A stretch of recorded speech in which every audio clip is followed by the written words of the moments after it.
Welcome everybody to this Channel Vision podcast. And today we have a very special guest joining us from a bronze sponsor from CVX Expo 24. We have with us the Director of Sales Engineering and Marketing with ConectUS. We have Neil Farquharson. What's going on, Neil? How are you doing today? Hey, Brady, thanks for inviting me on today to the podcast. Everything's great over at ConectUS. And of course, you and I, we've had multiple conversations and we've done videos together many times, but this is our very first podcast. So I'm looking forward to this. Sure. Yeah, now, and it's an opportunity to really get more in the weeds and kind of discuss some of these topics I know that are very important in the industry and definitely passion projects of yours as well. So I guess let's get started. If you could, first off, just tell us a little bit about ConectUS for the uninitiated. Sure. Well, ConectUS has been in business now, believe it or not, for over 50 years. We help vendors and manufacturers sell cell tower technology solutions, mainly to small, medium, and enterprise customers. The great thing about it is that none of the agents and partners need to carry any inventory because we arrange drop shipping directly to your business customers. We've got all kinds of offerings and solutions and such like broadband internet, business continuity services, video conferencing, feature-rich phone systems, all kinds of stuff. And if you'd like to know more, please go over to ConectUS.com, ConectUS with a single N. All right, and a lot certainly going on over at ConectUS. Is there anything in particular that you wanted to kind of talk about today? Oh, well, you mentioned passion project. What we're talking about today is CSAS. That's definitely a passion project. And we've covered it in a white paper that I know you're going to talk about later on. But I want today to dive into how the customer service landscape is changing. And I want to highlight how we at ConectUS go the extra mile to offer live customer service as a service, CSAS, for all of our partners. I mean, imagine this. You call a supplier, you call a supplier to fix a service issue, but instead of a quick answer, you get stuck talking to some kind of automated system with endless options.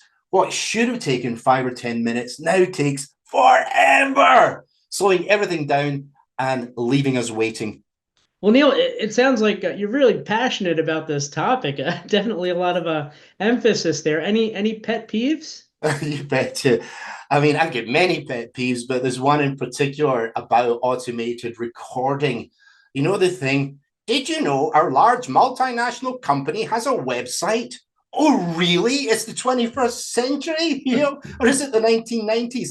And then it goes on to say things like, most of your questions are answered on the website. Well, of course, I know that. Why am I calling you on the telephone? Yeah, I already know that this question, the one I want to talk with you about, is not answered on the website. So, Brady, I mean, it just seems incredible to me that businesses sabotage themselves. They know that cold calling doesn't work. They are desperate for leads, absolutely desperate for inbound phone calls. So, what do? They implement a system that's almost guaranteed to lose them sales, or worse, lose an existing customer and that customer's future value, their customer lifetime value. Everyone that's listening today already knows that it's a hell of a lot easier to keep an existing customer than it is to find a new one. So why do we do this? Why do we sabotage ourselves? In today's world, with all the advancements in automation, AI, and connectivity, customers expect instant service, especially from tech experts. If agents make customers wait too long, yeah, they risk losing them to competitors who can respond faster. So agents need to step up their game and provide modern, efficient customer experiences at every step. Well, you know what? That actually makes a whole lot of sense. Neil, do you have any kind of independent research that reinforces all this? It's been widely researched. For example, Gartner recently found that currently improving customer experience and operations are top priorities for businesses, including technical advisors. Gartner predicts that as customers start using more data and automation, Service teams will eventually be able to predict and even prevent issues. This is shifting the focus from just cutting costs to actually adding value for both the company and for their customers. But even though tech like AI can help, it can also cause big problems. At the end of the day, live agents are still key when it comes to handling complicated issues. And I don't think, Brady, that's going to change even as AI becomes more common. These days, customer service agents have it tough, let's face it. One bad experience, like making a customer wait or giving wrong information, can make that customer walk away. There was another service by PricewaterhouseCoopers that showed that a bad customer service experience is one of the top reasons people stop doing business with a company. And 32% of people said they'd leave a company if their experiences were inconsistent. So, Brady, providing a great customer experience is more important than ever for keeping clients and growing your business. Okay, but Neil, automation, I mean, let's face it, it's everywhere. Aside from, of course, the grocery stores where they're removing self-checkouts, but I mean, it's everywhere. I know, I know. I see it in the grocery stores near me as well. I mean, that's another whole topic that we could cover. I mean, after all the horror stories we read about of people being charged for theft, I mean, I always use the human cashier line in stores, even though it's going to take longer. But Brady, automation is becoming more popular for improving customer support, but it's not always the perfect solution. Sure, it can speed up processes, it can improve response times.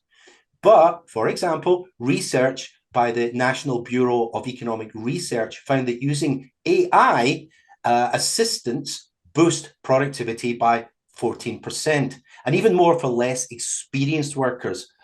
Automation also allows businesses to offer support in a kind of a way for 24 hours a day, 7 days a week with tools like chatbots and self-service portals. So I admit this helps customers get faster help even outside of business hours, and sometimes with some audiences improving overall satisfaction. But of course, we all know automation has its downside. It can become a barrier if it's overused, especially for customers who need quick answers from a real person.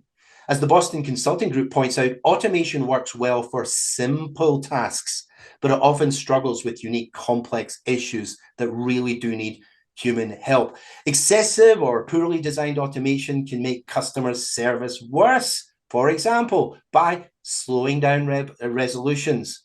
Yeah.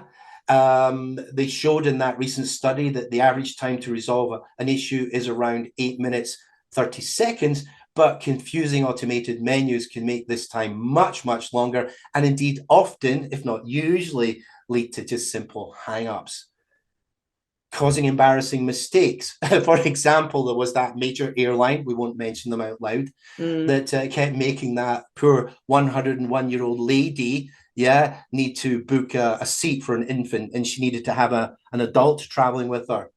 And then, of course, it really hurts customer retention, because automated systems simply can't pick up on emotions like frustration. They seem very, very cold. They're just listening to the words, if you like. And so, again, it puts people off, leads to hang-ups, leads to loss of business. Businesses are going through big changes. They want to keep up with modern trends. They want to appear modern.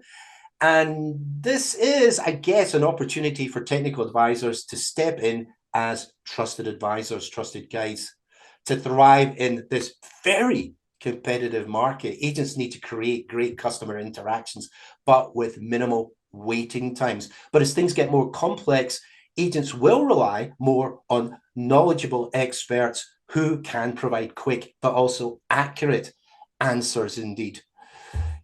Many companies try to cut costs and speed things up, but they often end up sacrificing that human touch, that customer experience, again, especially with complex issue. So in my view, Brady, live support remains essential, whether it's over the phone, through chat, SMS texting, or good old-fashioned email. Customers of all ages still prefer, regardless of age, still prefer talking to real people. But again, depending upon the age and how busy they are, they also want the flexibility to choose how they communicate with your business. Well, Neil, automation certainly can be a barrier, as you so Mm. eloquently kind of outlined there. What's been your experience at ConectUS? Well, we at ConectUS like to stand out. We want to differentiate ourselves from our competitors with this CSAS, customer service as a service approach. We support our existing and new partners throughout the entire customer life cycle, offering personalized and live expert support. So we pride ourselves on delivering high quality products and advice. We emphasize honesty and strong ethics, which builds long-term trust with partners and with business customers, even, Brady, if sometimes it means losing a short-term sale. But I want to differentiate between Generation Z and us older fogies like me. Things have been changing faster and faster. We used to talk about the Stone Age, the Bronze Age, the Iron Age.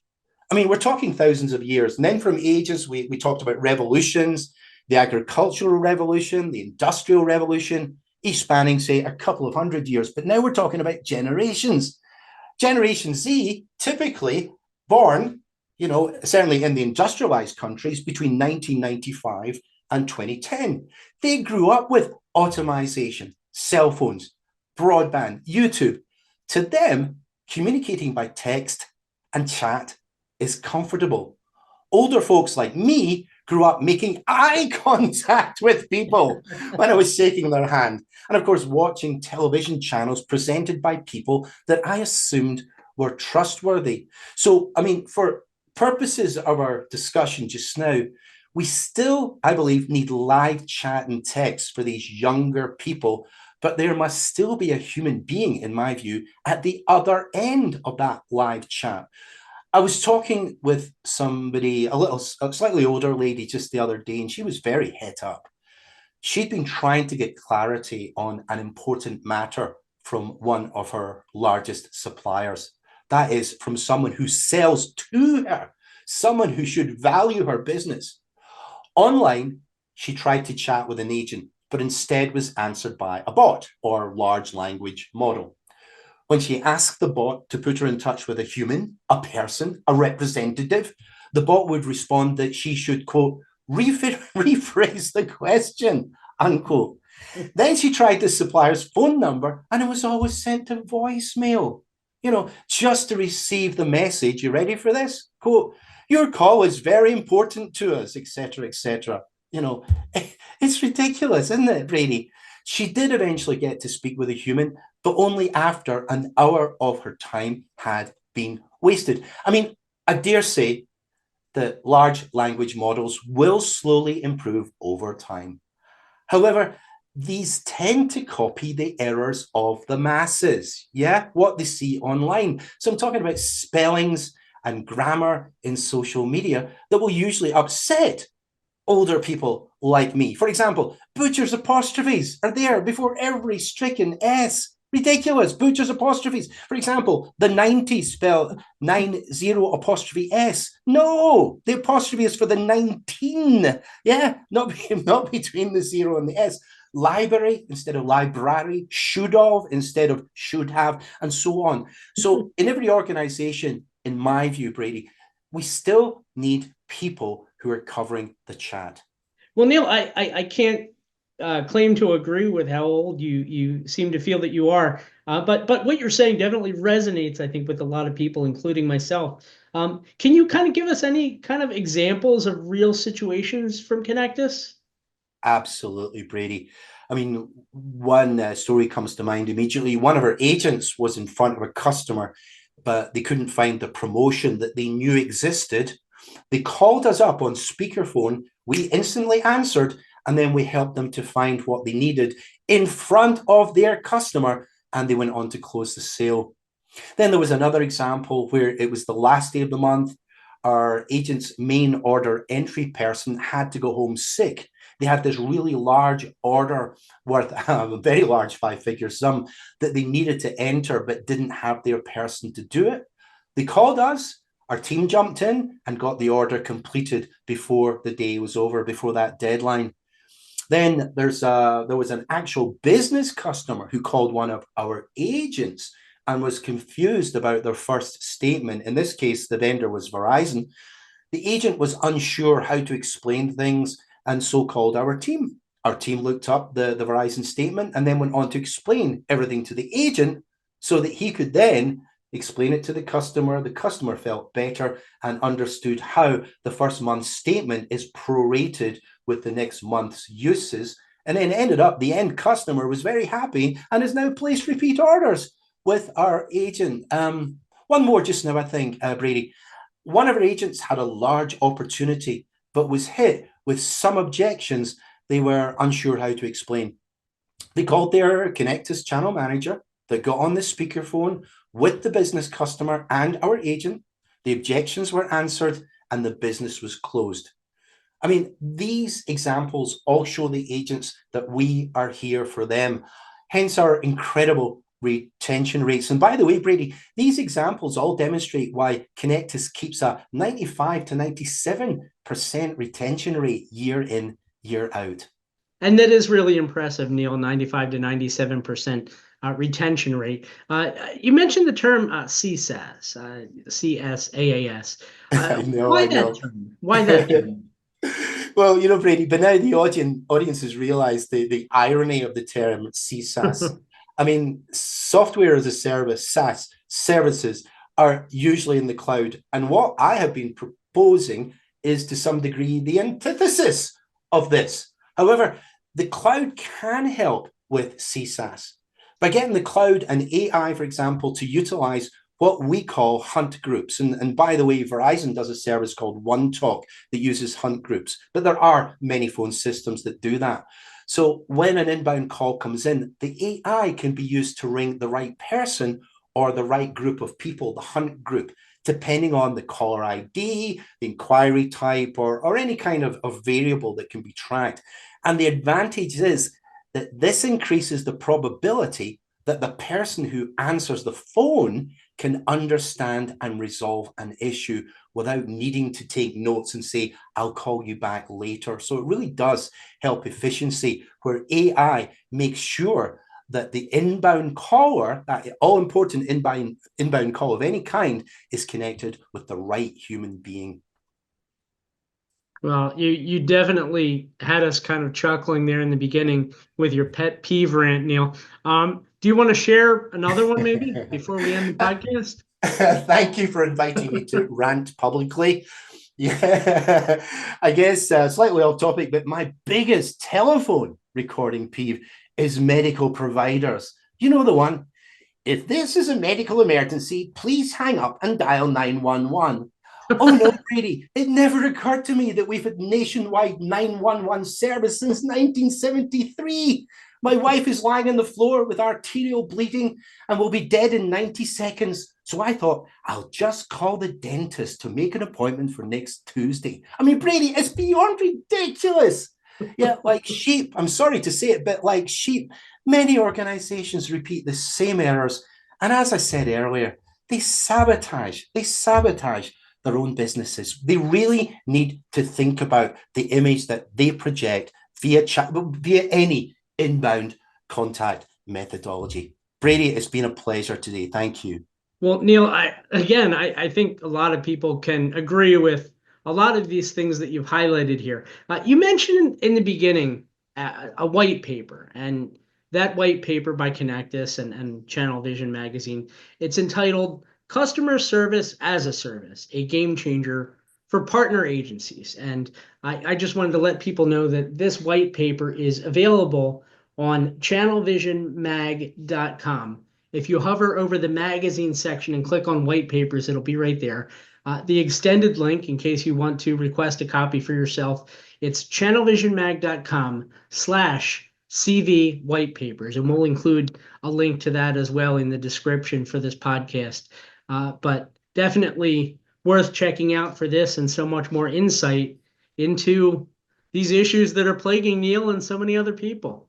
Yeah, Brady, and what's really great about the white paper is it goes in, it's all common sense. It's all common sense, of course, but the paper goes into a little bit more depth and it's got a few more hints and tips for our audience. I love it. I love it. Neil Farquharson, ConectUS, thank you so much for the time today. Really illuminating stuff. Thank you, Brady. Looking forward to the next time. You take care.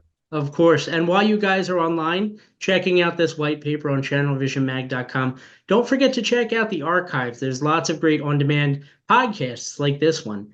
There's CVTVs and there's webinars and written content, all there on demand on channelvisionmag.com. Neil, if people want to visit ConectUS online, what are some of the places that they can go? We have two public websites. One is for agents and it's called ConectUS.com. That's ConectUS with a single N.